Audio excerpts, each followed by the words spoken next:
وسلام علی عبادہ الذین اصطفیٰ اما بعد فاعوذ باللہ من الشیطان الرجیم بسم اللہ الرحمن الرحیم۔ معزز محترم محتشم سامعین حضرات، 10 مئی بروز منگل بعد نماز فجر 2022 کا یہ درس حدیث مصطفیٰ صلی اللہ علیہ وآلہ وسلم کا عنوان ہے باقیات الصالحات، اور اس کی یہ قسط نمبر 33 ہے، اور ہمارا مسلسل عنوان چل رہا ہے کہ جمعے کے دن حضور پاک صلی اللہ علیہ وآلہ وسلم کے معمولات کیا تھے، اس کی یہ چوتھی قسط پیش کرنے کی سعادت حاصل کر رہا ہوں، اور کل تک میں 13 اعمال جمعے کے بیان کرنے کی سعادت حاصل کر چکا ہوں، وہ آپ ریکارڈنگ میں سن سکتے ہیں یوٹیوب پر جا کر۔ اب 14واں عمل یہ ہے کہ حضور پاک پڑھیے صلی اللہ علیہ وآلہ وسلم نے امت کو یہ تعلیم ارشاد فرمائی ہے کہ جمعے کے دن جمعے کے لیے چلنا جب آنا ہے تو دوڑیں نہیں لگانی، بڑے وقار کے ساتھ، سکون کے ساتھ، آرام کے ساتھ چل کر آنا ہے۔ ابھی میں پہلے حدیث سنا لوں، پھر آپ کو اس کی شرح عرض کرتا ہوں۔ حضرت سیدنا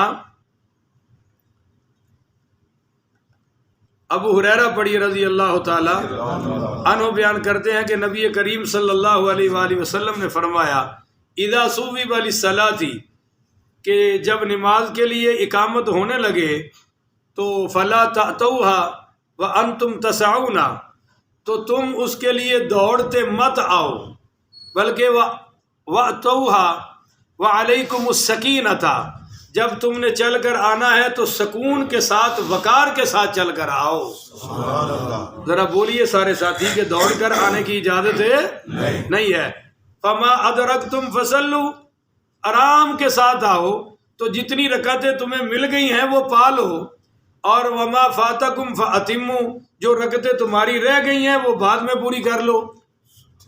بولو وہ بعد میں پوری کر لو۔ فإن أحدكم إذا كان يعمد إلى الصلاة فهو في صلاة، یہ بڑی پیاری بات ہے، اس لیے کہ جب کوئی تم میں سے نماز کے ارادے سے گھر سے نکلتا ہے تو نکلتے ہی نماز میں شامل ہو جاتا ہے۔ کہو نا سبحان اللہ۔ نکلتے ہی نماز میں شامل ہے، بس بد نظری نہ کرے۔ یہ نہیں ہے کہ سجے بھی شکاری کتے وانگو ویکھے، کھبے بھی ویکھے، اور عورتوں کی چال کا بھی مشاہدہ کرے اور کہے ان کے کپڑے دیکھو، ان کی جوتیاں دیکھو۔ ایسا نہ کرے، نظر پاک رکھے، اللہ کا ذکر کرتا آئے تو گھر سے نکلتے ہی نماز میں شامل ہو گیا۔ اب وقار کے ساتھ چلنا ہے، دوڑ نہیں لگانی۔ دوڑ کیوں نہیں لگانی؟ تو محدثین فرماتے ہیں کہ دوڑنے میں ہو سکتا ہے وضو ٹوٹ جائے، اور چلو آرام سے چلنے میں تو کوئی رکعت مل جانی تھی، اب اسے بھی گیا۔ اب بھئی دوڑا تو وضو ٹوٹ گیا نا، یا دوڑتے دوڑتے کسی چیز سے ٹکر ہو گئی، کیونکہ موٹر سائیکل ماشاءاللہ ہن ایڈے ایڈے بچے چلا رہے ہیں، اور وہ ایسا چلاندے نے کہ بس ماں دی دعاواں نال ہی گھر پہنچتے ہیں، ماں پیو دی دعاواں نال ہی، باقی وہ کوئی کسر چھڑ دے۔ ایڈے ایڈے نیانے نوں موٹر سائیکل دیتے ہیں اور اتنا خطرناک چلاتے ہیں، چلا وہ رہے ہوتے ہیں اور ڈر مجھے لگ رہا ہوتا ہے، پیچھے ان کو دیکھ کر دعائیں کر رہا ہوتا ہوں یا اللہ یہ خیری سلامتی گھر پہنچ جائے۔ اچانک کو ٹکر مار دے، یہ پچھلے دن ہوا ہے حاجی صاحب ہوٹل والے، ان کے بیٹے دونوں زخمی ہو گئے، بیٹی زخمی ہو گئی، وہ اسی طرح جا رہے تھے، آگے سے کوئی آیا دھڑل بجائے، تو لہذا اس کا بھی خطرہ ہے۔ آپ دوڑ رہے ہیں، کوئی ٹھڈا آ گیا، نیچے گرے، پتھر لگ گیا، دانت ٹوٹ گئے وغیرہ وغیرہ، کوئی زخم آ گیا، تو اس لیے سارے خطروں سے حضور پاک نمازیوں کو بچانا چاہتے ہیں۔ گج کیا کھونا سبحان اللہ۔ حضرت ابو بکرہ رضی اللہ تعالیٰ عنہ سے مروی ہے کہ نبی کریم صلی اللہ علیہ وآلہ وسلم تک نماز میں شامل ہونے کے لیے، حضور تک پہنچنے کے لیے آپ رکوع میں تھے، انہوں نے رکعت کو پانے کے لیے، صف میں پہنچنے کے لیے، صف سے پہنچنے سے پہلے ہی رکوع کر لیا۔ نہیں سمجھے ہو؟ اے صف ہے، انہوں نے اتھو ہی رکوع شروع کرتا کہ میں رکوع میں شامل ہو جاؤ۔ بولو کہ سارے ستے پہ ہو ماشاءاللہ۔ انہوں نے وہیں سے رکوع اختیار کر لیا کہ میں بھی رکوع میں شامل ہو جاؤں. کیونکہ مسئلہ کیا ہے, جس کو رکوع مل گیا اس کو رکعت مل گئی. بولو, جس کو رکوع مل گیا اس کو رکعت مل گئی. تو انہوں نے وہ کر لیا. نبی کریم صلی اللہ علیہ وآلہ وسلم نے پھر سلام پھیر کر اس کو سمجھایا کیسے. آپ نے فرمایا زادک اللہ حرصا ولا تعد, اللہ تیرے حرص اور اس لالچ میں برکت عطا فرمائے. لالچ کیا تھا؟ رکعت مل جائے نا. تو فرمایا اللہ تیری اس لالچ میں تجھے برکت دے, پر آئندہ ایسا مت کرنا. بولو جی, آئندہ ایسا نہیں کرنا. آگے آرام کے ساتھ رکوع میں شامل ہو جاؤ, رکوع چلا گیا دوسری رکعت میں شامل ہو جاؤ. اچھا جی, 15واں عمل ہے کہ جمعے کے دن مسجد میں داخل ہونے کی دعا. سبحان اللہ. ویسے تو ایک دعا ہے نا کہ آپ روزانہ پڑھتے ہیں اللہم افتح لی ابواب رحمتک, ایک جمعے کی خاص دعا ہے کہ جب جمعے والے دن آئے تو دروازے کی چوکٹ کو دونوں بازوؤں سے پکڑ کر یہ دعا پڑھے. دروازہ ہے نا, اس کی چوکٹ نیچے آئے, یعنی کہ دروازہ پھاڑ لیا, نیچے والی چوکٹ پہ بیٹھ جائے, اس کو پکڑ لے اور یہ دعا پڑھے اللہم اجعلنی اوجہ من توجہ الیک, اے اللہ اپنی طرف متوجہ ہونے والوں میں مجھے سب سے زیادہ متوجہ فرما لے. سبحان اللہ. وَأَقْرَبَ مَن تَقَرَّبَ إِلَيْكَ, اور جو تیرا قرب حاصل کرنا چاہتے ہیں نا ان سب سے زیادہ مجھے اپنے قریب فرما لے. اور تیسرا لفظ ہے اس دعا کا وَأَفْضَلَ مَن سَأَلَكَ وَرَغِبَ إِلَيْكَ, اے اللہ جو تجھ سے سوال کرنے والے ہیں نا ان میں مجھے بھی شامل فرما لے. ان میں سب سے افضل سوال کرنے والا اور سب سے افضل عطا فرمانے والا مجھے بھی بنا لے. اچھا جی, جمعے والے دن کا 16واں عمل ہے صلاۃ التسبیح پڑھنا. سبحان اللہ. اسی پکی کر چھڈی ہے شب برات نو, اور دوسرا بولو 27ویں رات کو. یہ کہاں سے آپ نے سیکھا ہے؟ پڑھنی چاہیے ان دونوں راتوں میں, پر سارا سال چھٹی اور 2 راتیں پکی, اور وہ بھی مولوی نو کے کھڑا کر کے. مولوی نو یہ کہاں سے سیکھا ہے بھائیو؟ کیوں نہیں مولوی بیان کرتے جی؟ انہوں نے خطرہ ہوتا او نوی گل آ گئی, یہ تو نواں دین آ گیا. نواں دین نہیں ہے, آپ کو اصل دین سنانے لگا ہوں. حدیث سنیے, سب کہو نا یار سبحان اللہ. ایمان نال تانوں ویکھ کے مینوں نیند آن رہی ہے, جویں تسی سارے بیٹھے ہو نا, میرے تو سستی پہ رہی ہے. ذرا گج کے آکھو سبحان اللہ. سبحان اللہ. اور ایک باری پڑھو اعوذ باللہ من الشیطان الرجیم. اور حدیث سنو, نبی کریم رؤوف الرحیم پڑھیے صلی اللہ علیہ وآلہ وسلم نے حضرت عباس رضی اللہ تعالی عنہ کو, اپنے چچا کو, صلاۃ التسبیح کی تاکید کرتے ہوئے فرمایا ان استطعت ان تصلیھا فی کل یوم مرۃ ففعل, اے عباس اگر تجھ سے ہو سکے تو صلاۃ التسبیح روزانہ پڑھا کر. سبحان اللہ. اور سمجھ آ گئی؟ تو مولویوں نے دسنا چاہیے نا کہ صلاۃ التسبیح صرف 2 راتہ واسطے یہ روزانہ دا عمل ہے. سبحان اللہ. اور آگے سنو جی, فَإِن لَمْ تَفْعَلْ فَفِي كُلِّ جُمْعَةٍ مَرَّةً, یار عباس اگر یہ نہیں ہو سکتا کہ تو روزانہ پڑھے تو ہر جمعے صلاۃ التسبیح پڑھا کر. سبحان اللہ. یہ مطلب نہیں ہے کہ ہن تسی ہر جمعے مینوں اگا کھڑا کر کے آکھو چل, اپنی اپنی کی بات ہو رہی ہے. اور یہ عمل ہے ہی علیحدہ علیحدہ پڑھنے والا, نفل میں جماعتوں کی کوئی حیثیت نہیں ہے. اب میں یہ نہیں کہہ رہا کہ جماعت ہوتی ہی نہیں, یہ ہو جاتی ہے, پر آخری سانسوں میں. اصل فضیلت وہ یہی ہے اکیلے اکیلے پڑھنا.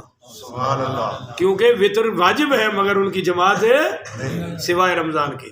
اچھا جی, فَإِن لَمْ تَفْعَلْ فَفِي كُلِّ شَهْرٍ مَرَّةً, اگر تو ہر جمعے نہیں پڑھ سکتا تو مہینے میں 1 مرتبہ تو پڑھ لیا کر. سبحان اللہ. اب آپ سوچیں کہ دنیا کے معاملے میں تو اوپر جانا ہے, گھر بنانا ہے تو اعلیٰ, گاڑی لینی ہے تو اعلیٰ, اور جمعے میں صلاۃ التسبیح میں نفلوں میں نیچے, تو نیچے کا درجہ بھی بیان ہو رہا ہے, پر اللہ ہمیں اعلیٰ درجہ عطا فرمائے. آگے فرمایا فَإِن لَمْ تَفْعَلْ فَفِي كُلِّ سَنَةٍ مَرَّةً, اگر تو ہر مہینے نہیں پڑھ سکتا تو سال میں 1 بار ہی پڑھ لے.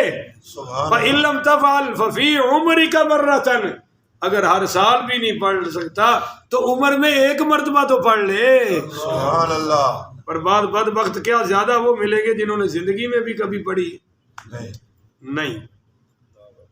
حضرت ابو الجوزا رحمۃ اللہ علیہ فرماتے ہیں کہ حضرت عبداللہ بن عمر پڑھو رضی اللہ تعالی عنہ نے مجھ سے یہ بیان کیا کہ نبی کریم صلی اللہ علیہ وآلہ وسلم نے ان سے ارشاد فرمایا کہ کل میرے پاس آنا، اے عبداللہ بن عمر کل میرے پاس آنا، میں تمہیں کوئی تحفہ اور عطیہ عطا فرماؤں گا. سبحان اللہ. تحفہ دوں گا بڑا کمال کا.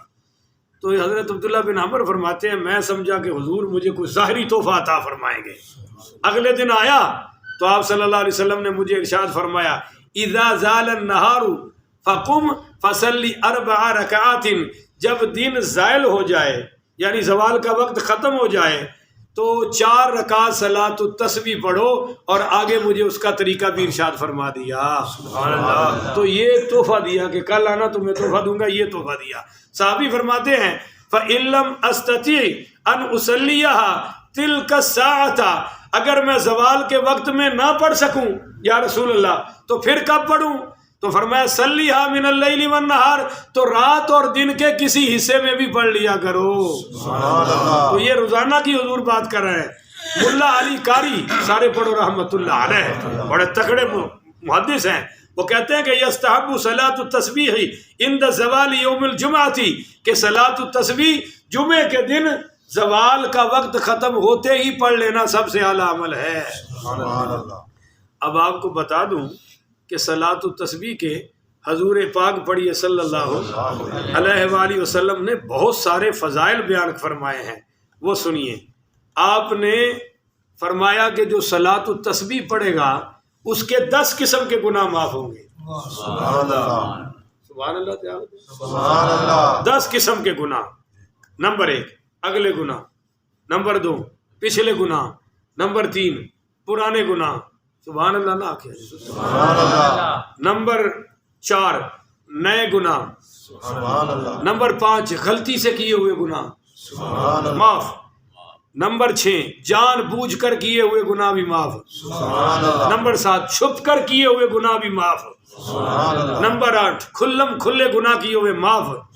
نمبر 9 چھوٹے گناہ معاف. اور نمبر 10 آپ نے فرمایا بڑے گناہ بھی معاف. یہ حدیث ہے ابو داود اور حدیث نمبر 1297 ہے، جس کا ترجمہ میں نے پڑھ دیا. صلاۃ التسبیح کی دوسری برکت یہ ہے کہ نبی کریم پڑھیے صلی اللہ علیہ وآلہ وسلم نے فرمایا کہ کل انسانیت کی تعداد سے بھی اگر تمہارے زیادہ گناہ ہوں گے تو صلاۃ التسبیح سے اللہ سارے ہی معاف فرما دے گا. سبحان اللہ. ہاں جی زور لاؤ تو پھر ایک حدیث اور سنا دیں. سبحان اللہ. فرمایا کہ ریت کی تعداد سے بھی زیادہ اگر تمہاری گناہ ہوں گے اللہ وہ بھی معاف فرما دے گا. سبحان اللہ. صلاۃ التسبیح اتنا تگڑا عمل ہے. اور طبرانی کبیر حدیث نمبر 987 سرکار دو عالم صلی اللہ علیہ وسلم نے فرمایا سمندر کی جھاگ سے بھی زیادہ گناہ ہوں گے تو صلاۃ التسبیح پڑھنے سے اللہ معاف فرما دے گا. سبحان اللہ. اچھا جی آپ صلی اللہ علیہ وسلم نے فرمایا مصنف عبد الرزاق میں حدیث آ رہی ہے حدیث نمبر 5004. آپ نے فرمایا کہ ستاروں کی تعداد سے اگر تمہارے زیادہ گناہ ہوں گے وہ بھی اللہ صلاۃ التسبیح سے معاف فرما دے گا. سبحان اللہ. اور یہ بھی مصنف عبد الرزاق میں حدیث ہے کہ قطروں کی پانی کے قطروں کی تعداد سے زیادہ گناہ ہوں گے تب بھی اللہ معاف فرمائے گا. اور فرمایا کہ دنیا میں جتنے ایام یعنی دن گزر چکے ہیں ان دنوں سے زیادہ گناہ ہوں گے تو صلاۃ التسبیح سے اللہ وہ بھی معاف فرما دے گا. سبحان اللہ. اور وقت کتنا لگتا ہے 25-30 منٹ. بولو کتنا لگتا ہے جی 25. اور یہ دیکھو کتنی کتنی فضیلتیں. تو اللہ ہمیں یہ روزانہ پڑھنے کی توفیق عطا فرمائے. آمین. اچھا جی ایک اور اس کی بڑی فضیلت ہے کہ صلاۃ التسبیح میں کلمہ کون سا پڑھا جاتا ہے؟ سارے بولو تیسرا. کون سا کلمہ پڑھا جاتا ہے جی؟ تیسرا. اور مستدرک الحاکم میں حدیث آ رہی ہے حدیث نمبر 1887 کہ نبی کریم صلی اللہ علیہ وسلم نے فرمایا تیسرا کلمہ ایک مرتبہ پڑھنے پر جنت میں درخت لگ جاتا ہے. سبحان اللہ.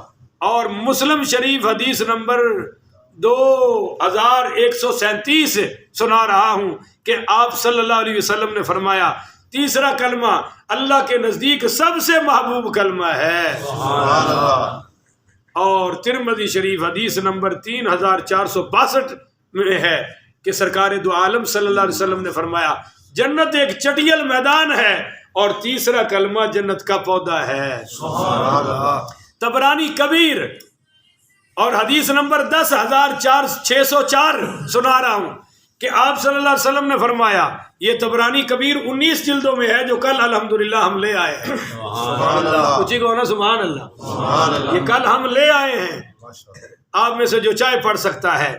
فرمایا کہ سرکار دو عالم صلی اللہ علیہ وسلم نے کہ تیسرے کے کلمہ کے اندر پائے جانے والے ہر کلمے کا ثواب احد پہاڑ سے بھی زیادہ ہے۔ سبحان اللہ۔ اب طبرانی اوسط یہ بھی میرے پاس پڑی ہے، لے آیا ہوں۔ اس میں آپ صلی اللہ علیہ وسلم نے فرمایا حدیث نمبر 6491 کہ تیسرے کلمے کے پڑھنے پر ہر حرف کے بدلے 10 نیکیاں تمہارے نامہ اعمال میں لکھ دی جاتی ہیں۔ سبحان اللہ۔ اور طبرانی اوسط حدیث نمبر 4027 میں ہے کہ تیسرا کلمے کا ورد جہنم کی آگ سے بچنے کے لیے بہترین ڈھال ہے۔ سبحان اللہ۔ اور سنیے مستدرک الحاکم حدیث نمبر 3599 آپ صلی اللہ علیہ وسلم نے فرمایا کہ تیسرا کلمہ پڑھنے والے کے لیے فرشتے مغفرت کی دعا کرتے ہیں۔ سبحان اللہ۔ اور حدیث ہے آ رہی ہے سنن کبریٰ نسائی حدیث نمبر 10606 کہ آپ صلی اللہ علیہ وسلم نے فرمایا تیسرے کلمے کا کثرت سے ورد کرنے والا افضل ترین مومن بن جاتا ہے۔ سبحان اللہ۔ اور مسلم شریف حدیث نمبر 720 سرکار دو عالم پڑھیے صلی اللہ علیہ وسلم نے فرمایا کہ تیسرے کلمے کا ہر کلمہ صدقہ کرنے کے برابر ثواب رکھتا ہے۔ سبحان اللہ۔ آگے ہے حدیث صحیح ابن حبان حدیث نمبر 833 آپ صلی اللہ علیہ وآلہ وسلم نے فرمایا تیسرا کلمہ میزان عمل میں بہت بھاری ثابت ہونے والا کلمہ ہے۔ اگلی حدیث آپ صلی اللہ علیہ وآلہ وسلم نے ابو داود شریف حدیث نمبر 832 آپ نے فرمایا کہ تیسرا کلمہ قرآن کریم پڑھنے سے عاجز شخص کے لیے تلاوت کا درجہ رکھتا ہے۔ سبحان اللہ۔ ہائے ہائے کون ہے سبحان اللہ۔ تو یہ ساری 12 حدیثیں میں نے آپ کو سنا دی۔ اب سنیے اولیاء کرام صلاۃ التسبیح کے بارے میں کیا فرماتے ہیں۔ سیدنا عبد العزیز بن ابی رواد بہت بڑے اللہ والے گزرے ہیں، سارے پڑھو رحمت اللہ علیہ۔ وہ فرماتے ہیں کہ جس کا جنت میں جانے کا ارادہ ہو اس کے لیے ضروری ہے کہ وہ صلاۃ التسبیح کو مضبوطی سے پکڑ لے۔ سبحان اللہ۔ حضرت ابو عثمان رحمت اللہ علیہ فرماتے ہیں کہ میں نے مصیبتوں اور غموں کو ختم کرنے کے لیے صلاۃ التسبیح سے بڑھ کر کوئی عمل نہیں دیکھا۔ تو بھائی اللہ تعالی ہمیں یہ عمل کرنے کی توفیق عطا فرمائے۔ یہ تقریباً 16 اعمال بیان ہو چکے ہیں۔ سبحان اللہ۔ 17واں اور آگے کیا ہے پھر یہ کل شروع کریں گے، کہو انشاءاللہ۔ اللہ تعالیٰ مجھے اور آپ کو عمل کی توفیق عطا فرمائے۔ آخر ودعوانا الحمدللہ رب